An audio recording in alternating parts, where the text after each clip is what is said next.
Hello friends and welcome back to the channel Kavya की दुनिया। कैसे हैं आप सभी? सो फ्रेंड्स, मॉर्निंग का टाइम है और दिन है आज शनिवार का और तारीख है 2 मार्च और सुबह का टाइम है, करीब 7 बज गए हैं। तो बस साफ़ सफाई करने के बाद सीधा डायरेक्टली मैं किचन में आ गई हूँ। आप सबसे किचन में ही मिल रही हूँ। तो सुबह जब उठी है, पहले झाड़ू वगैरह लगाई थी, पोछा लगाया था, तो आज साफ़ सफाई पहले कर ली थी। फिर उसके बाद पानी गर्म होने के लिए रख दिया है। तो बस जब तक जो है ना, मैं अपने टिफ़िन की तैयारी कर रही हूँ। तो यहाँ पर बच्चों के और मेरा टिफ़िन बनेगा। ये नहीं जा रहे हैं आज, तो बस हम अब लोग अपने टिफ़िन के लिए बनाएंगे ब्रेड पकोड़े। तो जो आलू के पराठे बनाए थे कल शाम को, तो वही जो है ना पिट्ठी रखी हुई थी, तो अभी यूज़ हो जाएगी वो। अब मेरे पास यहाँ पे बेसन थोड़ा कम था, तो मुझे लगा कि जितने ब्रेड पकोड़े बनेंगे उतने ठीक है। और यहाँ पे जो है ना रिफ़ाइंड ऑयल जितना था मैंने उतना डाल दिया था कढ़ाई में। उसके बाद मैंने इसमें थोड़ा सा सरसों का तेल डाला। एक्चुअली मैं रिफ़ाइंड की जो पैकेट था ना वो खोलना नहीं था मुझे, वो इसलिए क्योंकि मुझे डब्बे वगैरह साफ़ करने हैं और कल मैं सोचा है कि संडे के दिन ना मैं इन सबको साफ़ कर दूँगी। अगर मैं इसमें रिफ़ाइंड फिर से डाल दूँगी ना तो ये फिर से घिर जाएगा और साफ़ नहीं होगा। तो मैंने सोचा अभी खाली हो रहा है ना, तो ये अच्छा एक आइडिया है और अच्छे से जो है ना साफ़ हो जाएगा ये। यहाँ पे बेसन जितना था मैंने उसमें अच्छे से नमक मिर्ची मिला दी है। उसके बाद जस्ट इसमें थोड़ा-थोड़ा सा पानी डाल रही हूँ। अच्छे से इसके जो लंग्स हैं ना उनको निकालूँगी, जो गाँठें हैं सब कुछ अच्छे से मिक्सअप करनी है मुझे, ताकि इसमें थोड़ी भी गाँठें ना पड़ें। तो बस यहाँ पर कुछ देर तक मैंने इनको अच्छे से मिक्सअप किया है। नमक मिर्च जो है ना कम ही रखी है इसमें, क्योंकि बच्चों को खानी है और बच्चे जो है ना ज़्यादा मिर्ची नमक नहीं खाते हैं। तो बस इसीलिए मैंने जितनी जो है ना कमी क्वांटिटी में नमक वो मिर्ची वगैरह ना थोड़ी कम ही डाली है। अब यहाँ जो है ना बेसन घुल गया है, तो बस फटाफट से जो है ना मैं यहाँ पर ब्रेड पकोड़े बनानी शुरू कर देती हूँ। और पिट्ठी जो है ना काफ़ी सारी बच गई थी, जैसे मतलब अब हुआ ये कि मतलब इन्होंने बच्चों ने पराठे नहीं खाए, बच्चों ने पराठे वो खाए जो नीचे से आए थे, बथुए वाले पराठे। तो बच्चे रह गए थे, इसी वजह से पिट्ठी थोड़ी ज़्यादा बच गई। अदरवाइज़ नहीं बचती, मे बी इतनी नहीं बचती। तो जी बस यहाँ पे जो है ना अब बन गए हैं, अच्छे से बेसन घुल गया है। तो यहाँ पे ब्रेड लिया है, उस पे अच्छे से पिट्ठी लगाई है चारों तरफ और भर-भर के पिट्ठी लगाई है, इसीलिए ताकि जल्दी से अच्छे से ख़त्म हो। और ब्रेड पकोड़े जो है ना थोड़े भर के ही लगाते हैं तो ही ज़्यादा बेटर लगते हैं। तो अच्छे से देखिए मैंने चारों तरफ अच्छे से फिल कर दिया है इनमें जो पिट्ठी है। तो अब मैंने इसको चारों तरफ फैलाने के बाद ना मैंने इस पे एक ब्रेड का स्लाइस दोबारा रख दिया है और दोनों को अच्छे से दोनों तरफ से दबा रही हूँ, ताकि जो क्या है ना कि अच्छे से चिपक जाए आपस में। ये है कि फिर हटे ना। फिर ये होता है कि जैसे बेसन में घोलते हैं ना, मतलब मिक्सअप करते हैं इसको, तो पिट्ठी जो है ना हो जाती है और निकल सी जाती है। तो इसीलिए ना अच्छे से पहले इसको पुश करना है अच्छे से, तब उसके बाद इसमें बनाने हैं। तो यहाँ पे देखिए अब मैं इसमें बेसन में निकाल के इसको डाल दिया है ऑयल में। तो यहाँ देखिए अब बिल्कुल ठीक है, नहीं खुले हैं ना कुछ। एक बार मुझसे ऐसा हुआ था, जैसे लास्ट टाइम जब मैंने बनाए थे ना, तो थोड़ा कम पुश किया ना, तो उस हिसाब से जो है ना ये खुल गए थे। दोनों जो परतें होती है ना ब्रेड की, ये खुल गई थी और इससे इतनी दिक्कत हुई कि मतलब पिट्ठी जो है ना थोड़ी सी घुल गई थी उसी में बेसन में। तो उससे जो है ना बेसन खराब ना हो, इसलिए पहले अच्छा है कि आप अच्छे से इसको जो है ना पुश कर लो और पिट्ठी अच्छे से चिपक जाए ब्रेड में। तो ये रहेगा कि हाँ थोड़े अच्छे ब्रेड पकोड़े बनेंगे और बहुत ही बढ़िया वाले।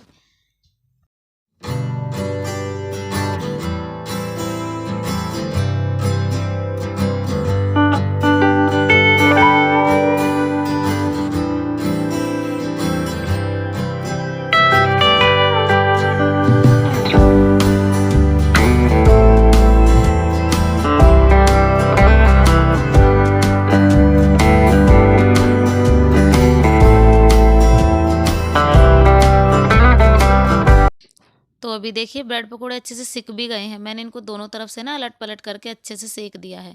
अच्छा, जो मंदी आँच में सिकता है ना खाना, चाहे कुछ भी हो, आप कुछ भी बना लो, तो अगर आप सिम गैस पे बनाते हैं ना तो बहुत ज़्यादा अच्छे से बनता है। बजाय कि आप तेज़ गैस कर दो और उससे क्या होगा कि ऊपर-ऊपर से खाना जल जाएगा, अंदर से जो है ना आपका कच्चा ही रह जाएगा। तो यहाँ पे मैंने गैस जो है ना थोड़ी सिम कर रखी है और उसके बाद जो है ना मैंने इनको अच्छे से सेका भी है। तो यहाँ देखिए अब इनका कलर भी काफ़ी चेंज हो गया और अच्छे से सिक भी गए हैं। तो मैंने ना एक पेपर लगा लिया था टोकरी में, उसमें रख दिए हैं। अब यहाँ ये बना रहे थे चाय। तो इधर चाय बन रही थी गैस पे और फटाफट से जो है ना मैं बनाए जा रही थी, क्योंकि आज जो है ना साफ़ सफाई पहले हो गई थी। अब मुझे ये था कि पहले मैं इनको बना के नहा लूँ, फिर उसके बाद चाय नाश्ता मैं करूँ अपना। तो बस मैं यहाँ पे मैंने फटाफट से इनको बनाया। आज जो है ना सब्जी रोटी वगैरह कुछ नहीं बनेगी, क्योंकि ये नहीं जा रहे थे ना, तो इसीलिए मैंने सोचा कि सही रहेगा पहले मैं ये सब काम ख़त्म कर लेती हूँ, फिर उसके बाद मैं नहा लूँगी। वरना डेली तो यही होता है कि हाँ, पहले मैं खाने-पीने का बाद में पहले खाने-पीने का देखती हूँ, फिर उसके बाद साफ-सफाई जो है ना बाद में करती हूँ। तो आज मैंने साफ-सफाई पहले कर दी थी और आँखें भी जो है ना थोड़ी-सी लेट खुली थी, जैसे 6 बजे करीब। तो जी बच्चों के टिफ़िन वगैरह पैक हो गए थे, उसके बाद पानी भी हो गया था गरम, तो बस मैं फटाफट से नहा ली थी। तो बस यहाँ पे जो है ना पूजा दिया बाती होने के बाद ना फिर उसके बाद मैं करूँगी चाय नाश्ता। तो अभी इन सबने बच्चों ने सबने चाय नाश्ता कर लिया था, बस मेरी चाय बाकी थी और मैंने सोचा कि बस पूजा कर लूँ पहले फिर उसके बाद करूँगी। आज जो है ना मौसम इतना ख़राब है, सुबह-सुबह जो है ना बूंदा-बांदी भी हो गई है। मतलब बारिश तेज़ वाली बारिश नहीं आई है लेकिन बूंदा-बांदी हो गई थी। तो बस यही लग रहा था कि बाद तक भी बारिश ना हो और हमारे स्कूल के टाइम तक तो कम से कम बंद हो जाए, तो बस यही सोच रहे थे हम सब। तो बस जी यहाँ पे दिया बाती होने के बाद सीधा मैं आ गई थी कमरे में।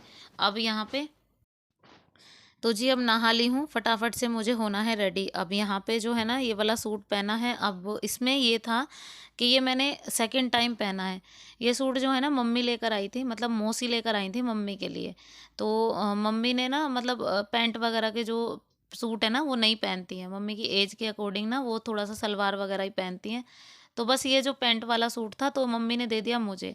अब मैंने पहले इसकी फिटिंग की थी तो बगैर धोए की थी। अब फिटिंग कर जितनी मतलब थी उतनी कर ली थी मैंने, फिर उसके बाद इसको पहन लिया था ऐसे ही बगैर धोए। अब धोने के बाद ये थोड़ा सिकुड़ गया है तो अब जो है ना हो गया है थोड़ा-सा टाइट।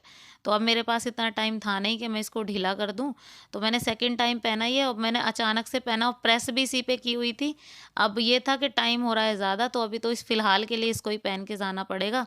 अब ये प्योर कॉटन था ना तो शायद इसलिए सिकुड़ गया थोड़ा-सा, तो हल्का-सा टाइट हो गया। तो हल्की लूज़िंग मैंने इसमें छोड़ी हुई है, तो बस मैं इसको बाद में कर लूँगी। फ़िलहाल के लिए जो है ना फटाफट से हल्का-फुल्का सा मेकअप किया क्योंकि टाइम हो गया था मेरा स्कूल जाने का और बारिश की वज़ह से मैं वेट भी कर रही थी कि कब बारिश बंद हो। मौसम जो है ना बहुत ज़्यादा ख़राब हो गया था। ये देखो, घटा इतनी हो रही थी कि मतलब बूँदा-बांदी हो गई।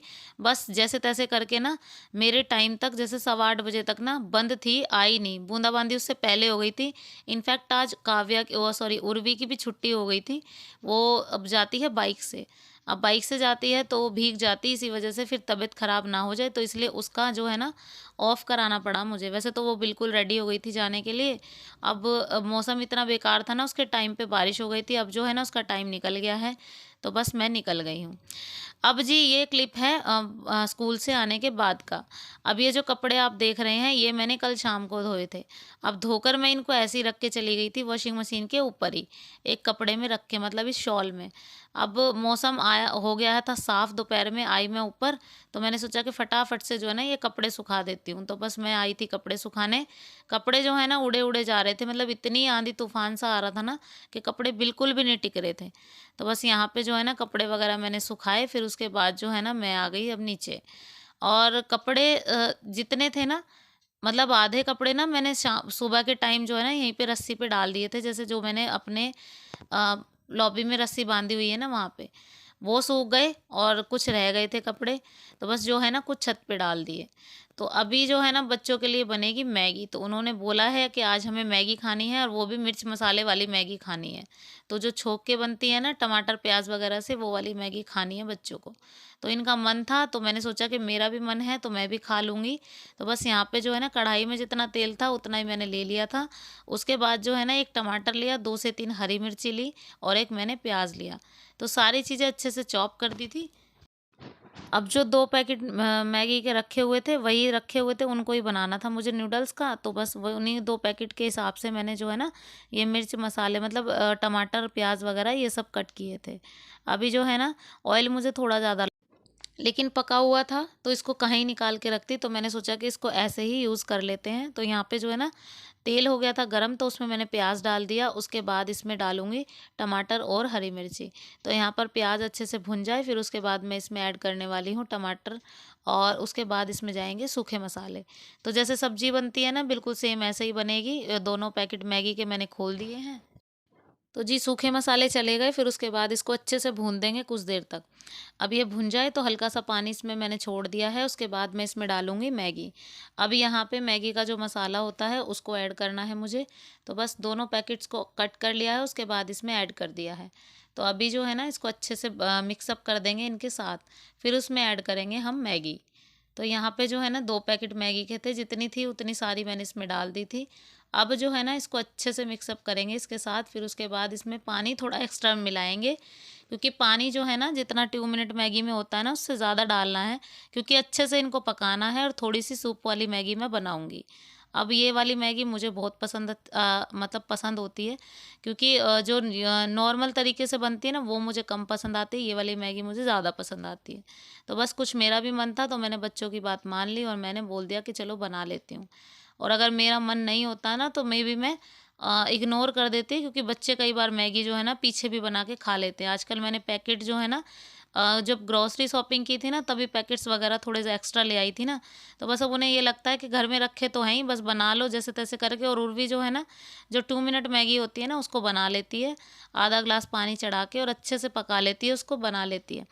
लेकिन ये है कि ज़्यादा मैगी खाने से हो जाती है तबीयत ख़राब, तो बस इसी वजह से मैं कोशिश यही करती हूँ कि मतलब ज़्यादा ना ही खाएँ। तो बस जी बस यहाँ पे देखिए अभी ये अच्छे से मिक्सअप हो गई है इसमें, अब ये पानी उबलेगा, लेकिन पानी जो है ना मैं हल्का इसमें छोड़ूंगी, क्योंकि मुझे सूप वाली मैगी चाहिए और वही मुझे अच्छी लगती है। सो फ्रेंड्स फाइनली कुछ इस तरीके की मैगी मेरी रेडी हुई है। अब यहाँ पे देखिए थोड़ा सा हल्का सा सूप भी है इसमें, तो थोड़ी सूपी मैगी बनी है और जितनी देखने में अच्छी लग रही थी ना खाने में भी उतनी ही अच्छी बनी थी। और बस फटाफट से हम लोग ने एक ही थाली में मैगी डाल ली और हमने तीनों माँ बेटियों ने इसी में खा ली थी, क्योंकि हम जो है ना जब भी ऐसी चीज़ें कुछ खाते हैं तो साथ में खाते हैं। तो जी हम चले हैं खाने और साथ ही साथ करेंगे अपने इस वाले वीडियो को यहीं पे एंड। तो फ्रेंड्स वीडियो पसंद आया हो तो एक लाइक ज़रूर कीजिएगा, शेयर कीजिएगा, सब्सक्राइब कीजिएगा चैनल को, बेल आइकन दबाना प्लीज़ मत भूलिएगा। तो मिलती हूँ आपसे अपने नेक्स्ट व्लॉग में, तब तक के लिए bye bye and take care.